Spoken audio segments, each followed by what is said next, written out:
I am Ferdinand Marcos, and I am the President of the Republic of the Philippines. I stand today on behalf of 110 million Filipinos. Hey everyone, hello universe, it's me again. Shout out sa inyo mga kababayan. Hello sa mga Marcos loyalists and supporters. Nako mga bes, mayroon tayong very good news for everybody. Alam po natin, maraming magtataas ng kilay. Alam po natin, maraming manigas sa kainggitan. Nakaw, talaga naman. Bakit? Mga bes? Nakita nyo yan, bigas. Di ba bumaba ang kilo ng bigas sa ngayon? Nako, ito po ang pinakamagandang balita sa lahat, mga kababayan. Bakit?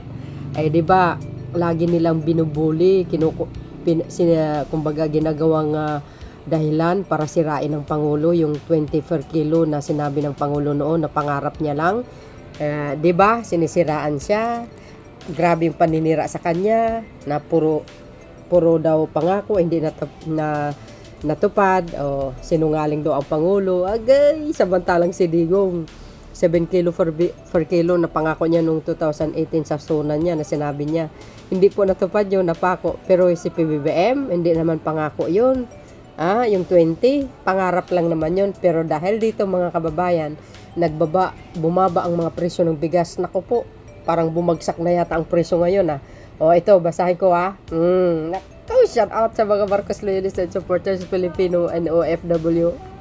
Ang daming nag-react guys Ito, basahin ko, okay? Guys, tingnan nyo, sobra yung ngiti ng Pangulo During his campaign kasi, may nabanggit siya. Ulitin natin.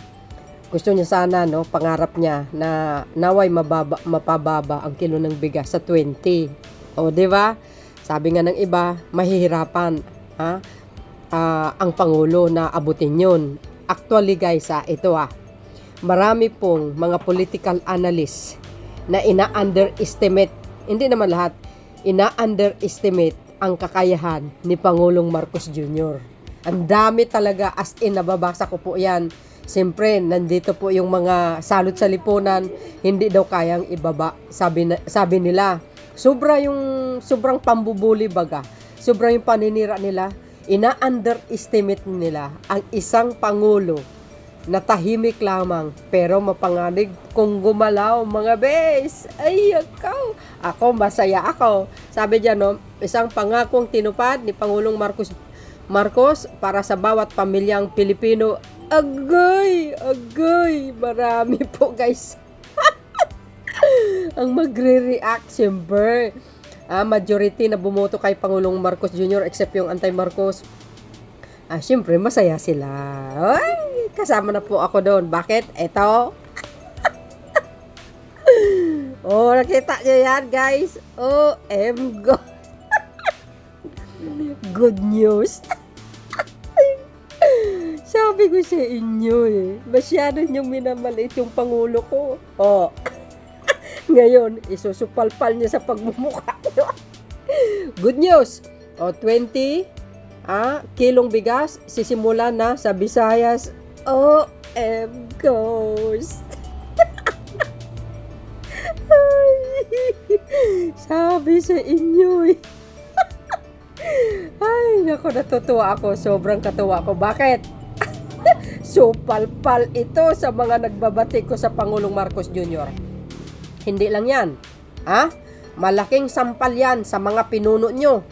Kasi hindi nila nagagawa ang ganyang klaseng pamamaraan. Sabi sa inyo wag nyo ina-underestimate ang kakayahan ng Pangulo. Pangulo ng Pilipinas yan. Remember, he is a very fully experienced pagdating sa pamumuno. Pagdating sa politika, alam na alam niya po yan. Kaya wag nyo masyadong ina-underestimate sa kakayahan niya. Maria Josep, mga po nyo, walang nagagawa. Paano palaguin ang ekonomiya ng bansa, pero si PBBM ayan tingnan nyo naman yan.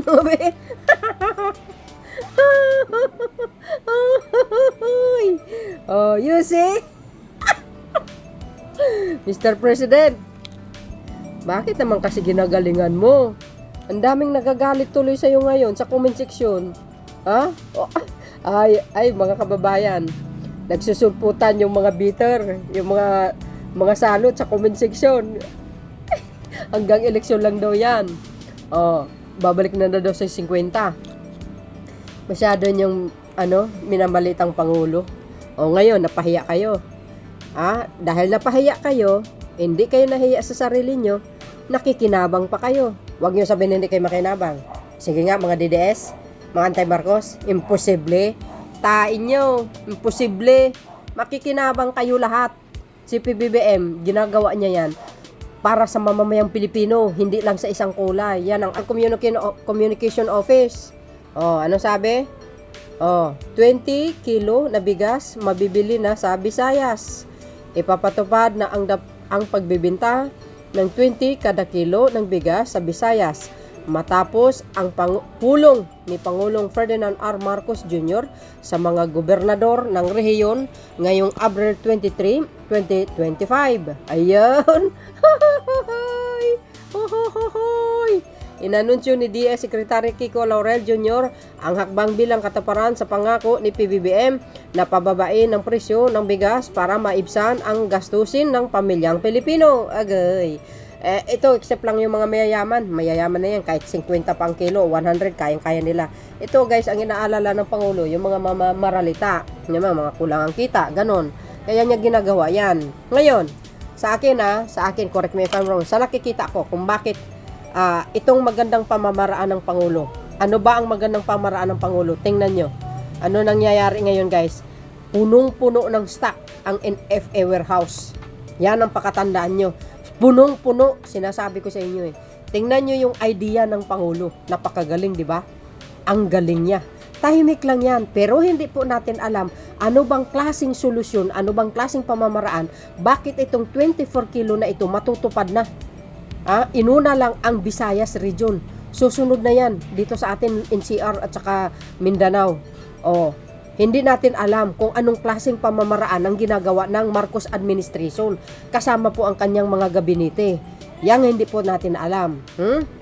So dahil dito mga kababayan, ako, lubos na lubos akong natutuwa. Bakit?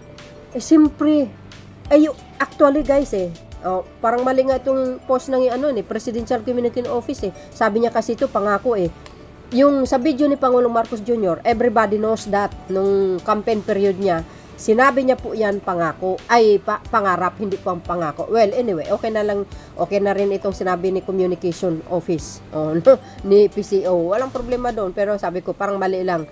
Ang sinabi niya kasi pangarap, pangako, pero actually pangarap yun. Kinorek lang natin. Pero, ako, sobrang natutuwa ako. Diba good news yan, mga kababayan? Ano po ang kapalagayan nyo? Sa mga anti-Marcos, manigas na lang po kayo sa inggit at saka isa pa, tigil-tigilin nyo na lang yung paninira sa Pangulo. Masyado nyo in-underestimate ang Pangulo, minamaliit yung kakayahan niya. Yan ang hirap mga kababayan. Bakit? Sa nakikita ko, nung hindi pa maitutupad itong 20 na pangarap ni Pangulong Marcos Jr., tinutulig sa ang Pangulo, minamaliit, sinisiraan. Puro pangako hindi naman natutupad. Yun ang yung mga sinasabi nila sa social media. 'Di ba? Hinahanap nila nasaan yung 20 per kilo ang bigas. 'Di ba? Ngayon, at tinutupad na ng Pangulong Marcos Jr., may nasasabi pa rin. Sabi nila kasi eleksyon. Pagkatapos yan wala na. Yung bang tipong ganun ba? 'Di ba? Alam niyo kung ano bang klaseng ugali mayroon sa mga ganyang klaseng tao? Inggit lang po yun. Sobrang inggit. Kasi bakit kanyo hindi po nagagawa ng puon nila yan? Anong ginawa ng puon nila? Yung isang puon na itong mga nakaraan? Ano nangyari? Nandoon, nakulong. Diba? Ano lang ginawa? Tukhang dito, tukhang dini. Reward system dito, reward system dito. Tapos ngayon, at may papatupad na ito mga kababayan, talaga naman tinutulugsa na naman ng Pangulo sinisiraan na naman kahit itutupad na, imbis magpasalamat kasi lahat makikinabang, pero hindi nagagalit pa sila. Hindi daw totoo, hanggang salita lang daw, pero yung mga ganang klaseng mga tao, nuknukan ng inggit yan, mga kababayan. Sobrang nuknukan ng inggit. O, di ba? Ano ngayon? Sa mga nagharap ng 24 kilong bigas, isampal nyo sa pagmumukha nyo ito. O, di ba? Kasi kayo lahat makikinabang. Itaga nyo sa bato yan. O, lahat kayo makikinabang. Walang exemption dito. Buong Pilipinas makikinabang sa 20 na yan. Ang nabasa ko guys is hanggang 2028 term hanggang 2028 ng kanyang term. So dahil dito, masaya ako kasi ang Pangulo tinutupad niya kahit pangarap niya, ginagawa niyang katotohanan. O di ba? Ang saya-saya nga niya O di ba? Biro niyo 'yon. Tapos sabi ni False Asia, mababa ang rating niya. Dito pa lang halata ka na False Asia. False Asia. Dito pa lang halata ka na fake yung ginagawa mo. So, Mariosip, ko siyempre mga kababayan, kung ay tatanong mo puro DDS at puro Dilawa, wala ka. Babagsak talaga ang rating ni Pangulong Marcos Jr. kung puro anti-Marcos ang itanong mo, wala. So, yan guys, ang aking pinaka-latest updates video. Napakagandang balita ito, sabi sa inyo walang imposible sa taong sa Pangulong matalino. Sabi ko sa inyo, maparaan ito Grabe ang idea nito. Diskarte niya talaga. Alam niyo, pag madiskarte, magaling mamunong isang Pangulo. Maraming kaparaanan yan. Gagawa ng paraan yan. Grabe, Mr. President. Talaga naman, super blessing ito sa amin lahat, yung ginawa mo. Itong 24 kilo, sobrang blessing po sa amin ito. Mr. President, maraming nagagalit sa iyo na naman. Ginagalingan mo na naman ayan. Natatawa ako talaga sa mga DDS guys na nagko-comment. Hindi ko na ipagkita natatawa ako. Sabi kasi nila hanggang eleksyon lang yan, pagkatapos wala. Di ba, pampaluwag loob daw kasi eleksyon. Yung mga ganung klaseng mga pag-iisip, di ba? Alam nyo, ang mga ang presyo ng bigas sa totoo lang, nasa nasa pamahalaan lang talaga paano kontrolado, paano yung paraan nila, paano gagawin, ano bang solusyon. Higit sa lahat ang idea ng Pangulo. Yan, kaya nangyari na. Well, congratulations to all the Filipino peoples, to God be all the glory. Thank you, Lord. Diba? Kasi may Pangulo kaming may malasakit, mapagmahal sa kapwa, at matalino. So yun guys, maraming salamat sa inyong watching. See you again on my next upload video. Bye, and babush. God bless Philippines.